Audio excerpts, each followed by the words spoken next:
प्रधानमंत्र्यांनी तरी खोटं बोलू नये, हे संकेत आहे. संसदेमध्ये घुसखोरी झाली, ज्याच्यावर विरोधकांनी प्रश्न विचारले, एका घुसखोरीचं समर्थन झालं. नियम आणि कायद्याच्या नवीन व्याख्या कुठे बनवल्या? प्रधानमंत्री मोदी आणि त्यांच्या अंधभक्तांनी लोकशाहीच्या पवित्र मंदिराचं स्मशान केलेलं आहे. आज आम्ही स्मशानात जात आहोत. विरोधी पक्ष अजिबात निराश झालेला नाही. मात्र 3 राज्यांच्या विजयानंतर तुम्हाला मात्र या विजयाचा उन्माद आणि नशा चढलेली आहे आणि त्या नशेत तुम्ही संसदेच्या प्रतिष्ठेला आग लावायला निघालेला आहात.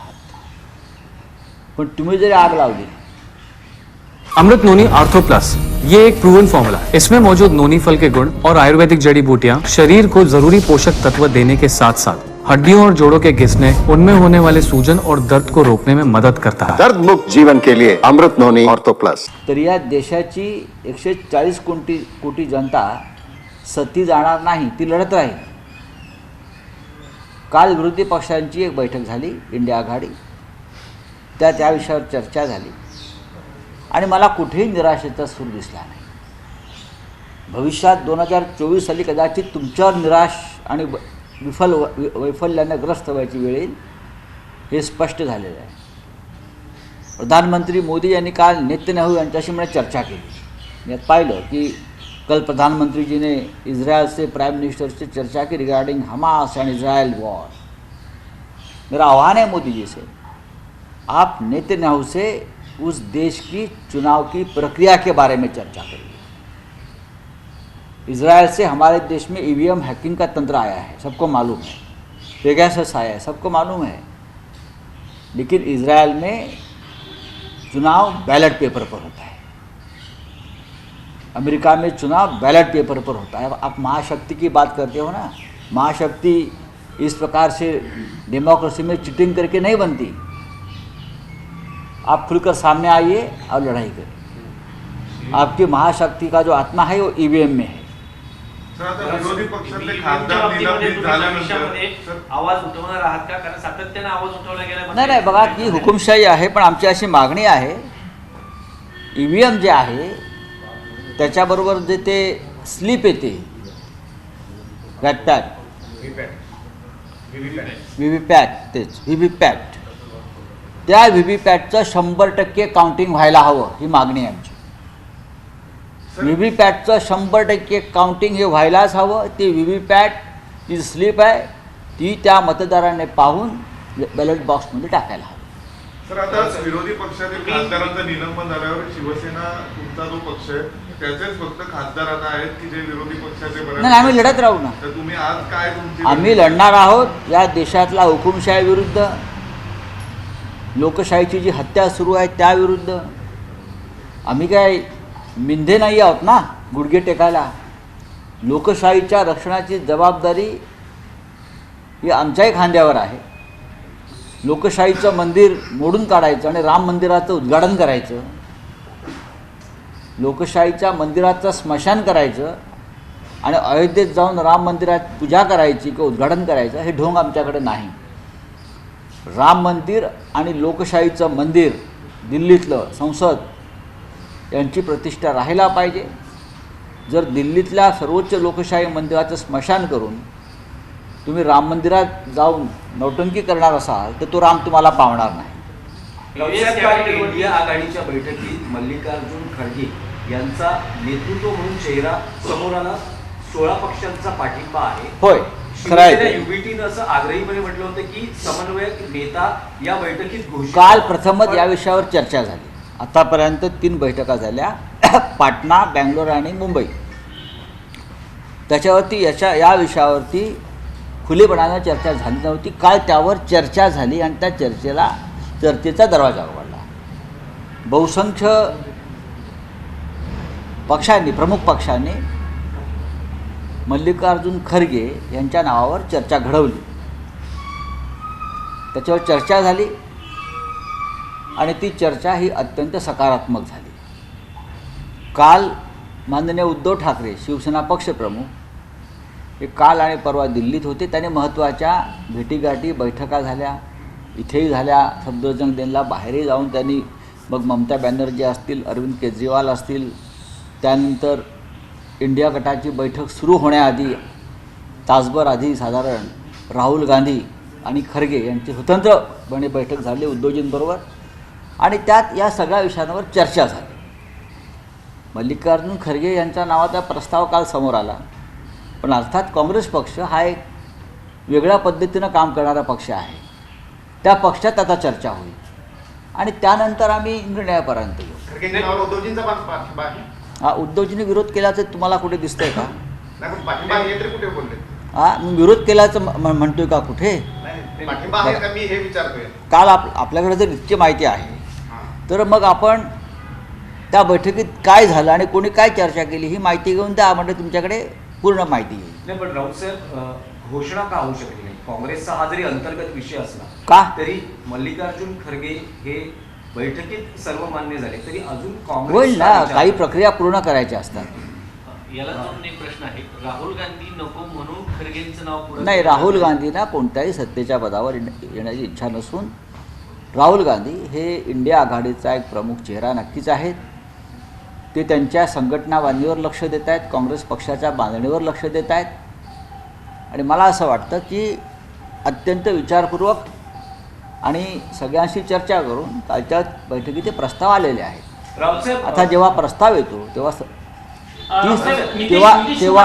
तेव्हा 30 पक्ष जेव्हा एकत्र असतात त्या चर्चेनंतर निर्णयापर्यंत त्याला वेळ यावा लागतो. ते का आपण मालक नव्हते त्या इंडिया आघाडीचे. राऊत साहेब काल पंतप्रधान नरेंद्र मोदी यांनी भाजपच्या संसदीय बैठकीत असं विधान केलं आहे, जी माहिती मिळते की त्यांचं असं म्हणणं आहे की इंडिया आघाडीची मानसिकता विरोधी बाकांवरच बसण्याची दिसते आणि गेल्या वेळेस जितक्या जागा मिळाल्या त्यापेक्षाही कमी जागा यावेळेस इंडिया आघाडीला. मी आता मगाशी सुरुवातीलाच सांगितलं ना की ते नेतन्याहू यांच्याशी चर्चा करताना त्यांनी तिकडल्या निवडणूक पद्धतीची चर्चा करा. जेव्हा नरेंद्र मोदी हे ठामपणे सांगतात की 2024च्या लोकसभेत विरोधकांचा आकडा आजच्यापेक्षा कमी होईल, तेव्हा त्यांच्या खुर्चीखाली EVMचं तंत्र दडलेलं आहे जे इस्रायलकडून आलेलं आहे.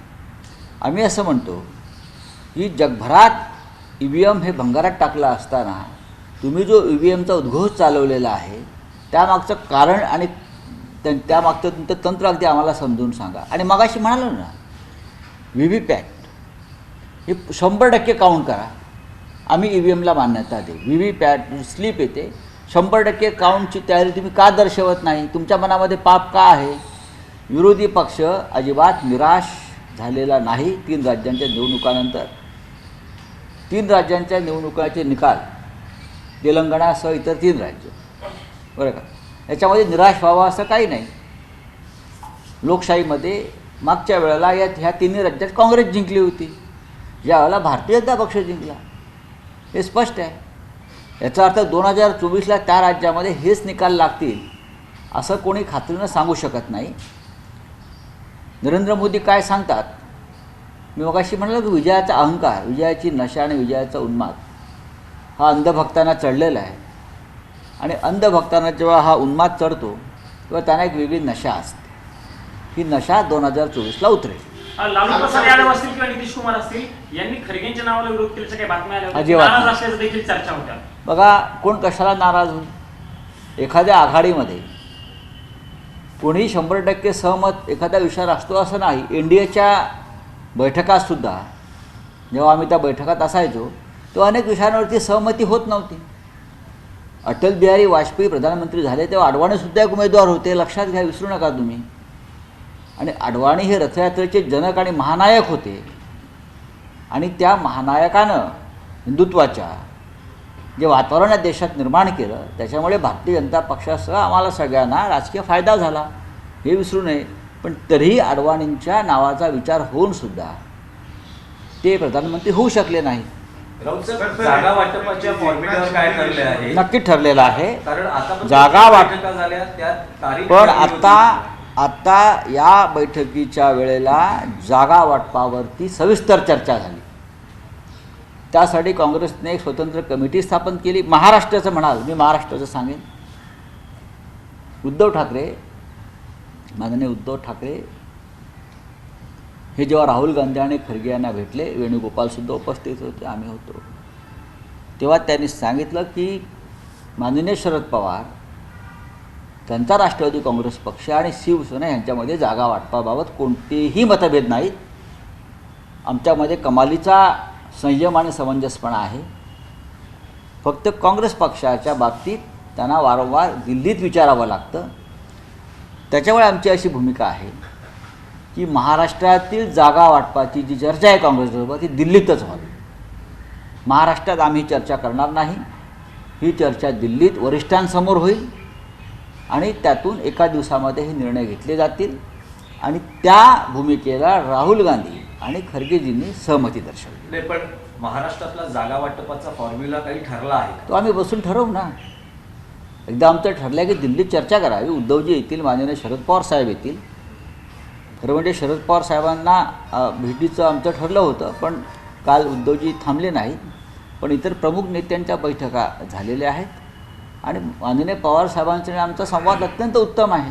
महाराष्ट्रातला जागा वाटपाचा फॉर्म्युला जो तुम्ही म्हणताय दिल्लीत ठरेल, हा कधीपर्यंत ठरेल? या किती दिवस आणखी लागतील? 31 डिसेंबरच्या आत ठरेल. म्हणजे 31 डिसेंबरच्या आत पुन्हा एकदा उद्धव ठाकरे दिल्लीत येतील? येऊ शकतात, का येऊ नये. दिल्ली कोणाची जागीर नाही आहे. काल बैठकीमध्ये नितीश कुमार भाषण करताना हिंदीमध्ये करत होते, त्यावर काही लोकांनी आक्षेप घेतला आहे. काही प्रत्येकाच्या भूमिका नाही, कोणी आक्षेप घेतला नाही. हिंदीला कोणी आक्षेप घ्यावा? त्यांना त्याचं इंग्रजीमध्ये अनुवाद करून हवा होता, पण त्यांना समजून सांगितलं की नितीनजी काय सांगतात, काय बोलत आहेत. बैठकीमध्ये हा हिंदुस्थान आहे, या देशाची अधिकृत अनधिकृत भाषा हिंदी आहे. बहुसंख्य राज्यामध्ये हिंदी बोललं जातं, हिंदी समजून घेतलं जातं. काही लोकांना हिंदी समजत नाही. आता आपले राष्ट्रपती डॉक्टर कलाम ते सुद्धा हिंदीमध्ये बोलत नव्हते. अनेक लोक आहेत ज्यांचं हिंदीशी संबंध येत नाहीत दक्षिणेच्या राष्ट्रांशी, त्यांच्यासाठी वेगळी व्यवस्था असते. डोनाल्ड ट्रम्प 2021 साली त्यांनी US कॅपिटलचा हल्ल्याचं समर्थन केलं होतं. आता त्यांना राष्ट्राध्यक्षाची निवडणूक जी आहे न्यायालयाने बंदी घातलेली आहे. एकीकडे आपल्याकडे संसदेचा हल्ला, ज्यांना देशभक्त म्हणून त्यांनी तसंच पद्धतीने मांडलं होतं. या सगळ्या संसदेच्या हल्ल्याच्या दरम्यान संसदेवरील हल्ल्याला कोणी देशभक्ती समजू नये आणि संसदेवरील हल्ल्याचं कोणी राजकारण करू नये, ही शिवसेनेची भूमिका आहे. जर संसद सुरक्षित नसेल, विधिमंडळ सुरक्षित नसतील, लोकांचे प्रतिनिधी सुरक्षित नसतील, तुम्हाला देशात काय सुरक्षित आहे? या सगळ्याचं राजकारण जर कोणी करत असेल तर ते भारतीय जनता पक्ष करत आहे. संसदेवरील हल्ल्यासंदर्भात देशाचे प्रधानमंत्री आणि गृहमंत्री हे संसद सुरू असताना बाहेर त्यावर खुलासे करतात. पण आमची मागणी आहे की तुम्ही संसदेमध्ये येऊन त्यावर खुलासा करा आणि का घडलं ते सांगा. हा प्रश्न विचारणाऱ्या 141 खासदारांना निलंबित केलं. जगातील कोणताही हुकुमशहा सुद्धा हे मान्य करणार नाही की ही लोकशाही आहे म्हणून. अमेरिकेची न्यायव्यवस्था मात्र कठोर भूमिका घेताना पाहायला मिळते. दुर्दैवाने या देशात तसं दिसत नाही. दुर्दैवाने या देशात तसं दिसत नाही. महाराष्ट्रामध्ये 1.5 वर्षापेक्षा जास्त काळ एक घटनाबाह्य सरकार चालू आहे आणि मला असं दुर्दैवाने म्हणावंसं वाटतं आहे, घटनापदावर बसलेल्या व्यक्ती आणि न्यायमूर्ती यांच्या पाठिंब्याशिवाय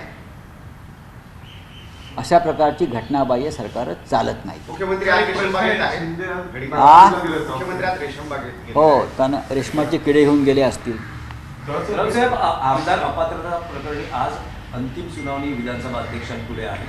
काय तुम्हाला वाटतं? 10 घटनाबाह्य सरकारमध्ये काहीच अंतिम नाही, फक्त त्यांचा अंतिम संस्कार हे सत्य आहे.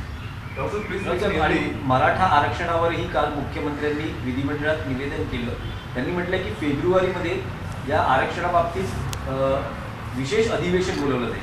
आरक्षणावर काही ठोस निवेदन फेब्रुवारीपर्यंत हे सरकार, पाटील म्हणतात जर न्यायालय आणि विधानसभा अध्यक्षांना चाड असेल घटनेची तर फेब्रुवारीपर्यंत सरकार टिकणार नाही. बोलिए बोलिए. एक महत्त्वाचं थांबा. 141 MPs. या Your reaction? देश के किसी भी कोने में, विश्व के किसी भी कोने में जहाँ लोकतंत्र है, चाहे देश छोटा हो या बड़ा हो, चाहे किसी देश में आर्मी रूल हो या तानाशाही हो, डिक्टेटरशिप हो, वो तानाशाही भी 2 दिन में अपने संसद से 150 सदस्यों को निलंबित नहीं करेगा। उनको शर्म होगी कि विश्व क्या कहेगा, जग क्या कहेगा। लेकिन हमारे देश में नहीं हो रहा है। ये देश की सबसे बड़ी लोकतंत्र की जगह है। हम हमारे संसद को लोकतंत्र का मंदिर मानते हैं। हम राम मंदिर का उद्घाटन करने 22 तारीख को प्रधानमंत्री जा रहे हैं, लेकिन यहाँ लोकतंत्र के मंदिर का आप शमशान बनाने जा रहे हो। ये शमशान बना दिया, अभी हम श्मशान में जा रहे हैं। क्या हम वहाँ अंतिम संस्कार करेंगे लोकतंत्र का, जो आपने पहले ही किया है? आप राम मंदिर का उद्घाटन करेंगे और यहाँ लोकतंत्र का मंदिर का आप श्मशान बना रहे हो, तो पूरा विश्व हम पर हंस रहा है। ये सरकार को और सरकार के अंधभक्तों को संविधान और लोकतंत्र का नाम लेने का अधिकार नहीं। क्या अपराध था कि बस सदन में जो लोग घुस गए हैं उस बारे में हम लोग सरकार से सवाल पूछते हैं, कोई क्लैरिफिकेशन मांगते हैं। आप सदन के बाहर जाकर उस बारे में क्लैरिफिकेशन देते हो, लेकिन सदन में आने से आपको इतराज़ क्या है? लोकतंत्र है क्या? नहीं। 4 राज्यों के जो निर्णय आए हैं उस बारे में प्रधानमंत्री कहते हैं कि इसकी वजह से विरोधी पक्ष जो है, विरोधी दल है, बौखला गया है। नहीं, हम निराश नहीं हुए हैं, लेकिन आपको विजय की नशा चढ़ गई है और जनता आपको ये नशा उतार देगी। ममता बॅनर्जी मोदींना आता भेटायला गेलेले आहेत. चांगली गोष्ट आहे. सर, त्या राज्याच्या मुख्यमंत्री आहेत, त्यांचे काही प्रश्न आहेत. काल उद्धवजी जेव्हा त्यांना भेटले तेव्हा त्यांनी त्या प्रश्नांसंदर्भात उद्धवजीशी चर्चा केली. सर, एकनाथ शिंदे यांच्या पदाधिकाऱ्यांनी पुण्यात स्टेटस ठेवलं. Uddhav Thackeray faction stand on Kharge as the PM face. देखिए, जो निर्णय सर्वमान्य होगा हम उनके साथ हैं। मुझे लगता है कल बहुत से दलों ने उस प्रस्ताव के ऊपर असहमति नहीं व्यक्त की है। अब उसका ऊपर पहली बार उस बारे में चर्चा हो रही है।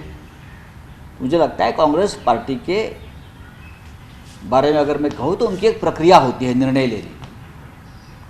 अब वो प्रक्रिया की तरफ हम ध्यान देंगे। चलो, Sir, lot of controversy regarding mimicking of the vice president. त्यांनी पंतप्रधान लाल मातीतली कुस्ती म्हणजे